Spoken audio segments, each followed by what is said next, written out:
রবীন্দ্রনাথ দাশ পেশায় একজন মৎস্যজীবী।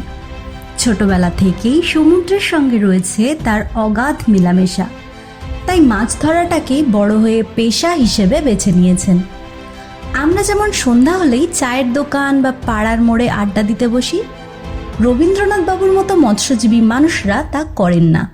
তারা সমুদ্রকেই তাদের বিনোদন আর জীবিকার একমাত্র পথ হিসেবে বেছে নিয়েছেন। সমুদ্রের ভয়ঙ্কর ঝড়ের সঙ্গে প্রতিনিয়ত লড়াই করে তারা পান বেঁচে থাকার আসল স্বাদ। তবে কখনো কখনো সমুদ্র তাদের চরম প্রতিকূল পরিস্থিতির মুখোমুখি দাঁড় করিয়ে দেয়। তো চলুন আজ জেনে নিই রবীন্দ্রনাথ বাবু ও তার 15 জন সঙ্গী কিভাবে টানা 5-5টা দিন বঙ্গোপসাগরের মতো ভয়ঙ্কর দানবের সাথে লড়াই চালিয়ে জীবনযুদ্ধে জয়ী হয়েছেন। দক্ষিণ 24 পরগনার ছোট্ট একটা গ্রামে থাকেন রবীন্দ্রনাথ বাবু। তিনি তার সঙ্গীদের সঙ্গে প্রতিদিনের মতো সেদিনও বেরিয়েছিলেন মাছ ধরতে, কিন্তু তারা ভাবতেও পারেননি কোন বিপদ তখন তাদের হাতছানি দিয়ে ডাকছিল। আচমকাই প্রচণ্ড ঝড় ও বড় বড় ঢেউ মুহূর্তের মধ্যে তছনছ করে দিল তাদের চিরপরিচিত ট্রলারটিকে।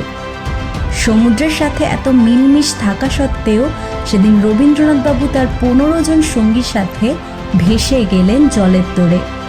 শুরু হলো বেঁচে থাকার লড়াই। পেশায় জেলে হওয়ার সুবাদে জলের প্রতি ভয়টা তার একটু কমই ছিল, আর ছিল অদম্য মনের জোর। তাই গভীর সমুদ্রে ভেসে গিয়েও ভেঙে পড়লেন না তিনি। উপরে খোলা আকাশ আর নিচে সুনীল সাগর, এভাবেই 1 ঘন্টা 2 ঘন্টা করতে করতে 1 দিন থেকে 2 দিন হয়ে যায়। তবুও রবীন্দ্রনাথ বাবু বাঁচার ইচ্ছা না হারিয়ে ভাসতে থাকেন ওই ভয়াল সমুদ্রে। সমুদ্রের জল নোনতা, তাই তেষ্টায় গলা ফাটলেও তা পান করার উপায় নেই। খাদ্য বা পানীয় বলতে একমাত্র বৃষ্টির জলই ভরসা। তবুও তিনি হার মানতে নারাজ, কারণ তার মনে রয়েছে ঘরে ফেরা তীব্র জেদ। ভাসতে ভাসতে 5 দিন পার হয়ে যায়। ততদিন তিনি কুলহীন সমুদ্রে ভেসে গেছেন প্রায় 600 কিলোমিটার, পৌঁছে গেছেন বাংলাদেশ সীমান্ত লাগোয়া কুতুবদিয়ার কাছে। হঠাৎই বাংলাদেশ সীমান্তে ভাসমান MV জাওয়াদ নামে এক জাহাজের ক্যাপ্টেনের চোখে পড়ে যান তিনি। জাতপাত, ধর্মীয় ভেদাভেদ, সীমানার কাঁটাতারের চোখরাঙানি ভুলে ক্যাপ্টেন এগিয়ে যান অনাহারে জর্জরিত রবীন্দ্রনাথ বাবুর দিকে। কিন্তু এর মধ্যেই হঠাৎই তিনি জলের ঢেউয়ের আঘাতে তলিয়ে যান জলের নিচে।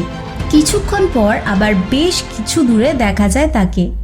জাহাজের ক্যাপ্টেন তৎক্ষণাৎ তার দিকে লাইফ জ্যাকেট ছুঁড়লেও অবশ হাতে সেটা ধরতে পারেন না রবীন্দ্রনাথ বাবু। বারংবার চেষ্টার পর শেষ পর্যন্ত তিনি লাইফ জ্যাকেটটা ধরে জাহাজের দিকে এগিয়ে আসেন এবং শেষে ক্রেনের সাহায্যে তাকে উদ্ধার করা হয় সাগরের বুক থেকে। ভালো থাকুন ঈশ্বরের দূত ক্যাপ্টেন। ঈশ্বরের অপার করুণা আপনার উপর ঝরে পড়ুক। তো কেমন লাগলো সাক্ষাৎ মৃত্যুর মুখ থেকে রবীন্দ্রনাথ বাবুর মতো অকুতোভয় মানুষের ফিরে আসার লড়াই? কমেন্ট বক্সে জানাতে ভুলবেন না। রবীন্দ্রনাথ বাবুর মতো জীবনযুদ্ধে লড়াই চালিয়ে যাওয়া মানুষদের গল্প জানতে হলে অবশ্যই চ্যানেলটিকে সাবস্ক্রাইব করে রাখবেন।